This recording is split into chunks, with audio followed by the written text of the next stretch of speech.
गोटे सहरी परिवार कहले पति पत्नी और पुओटीए थरे एमाने मेला बुलिबाकू गले।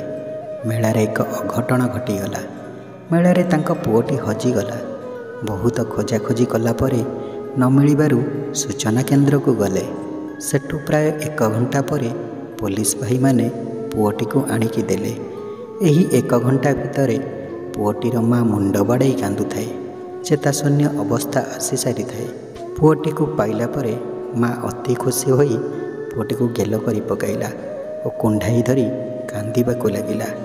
पति जनक एसबू देखुथांती एवं सेठारु आसी पति जनक परिवार सहित बस रे बसिले।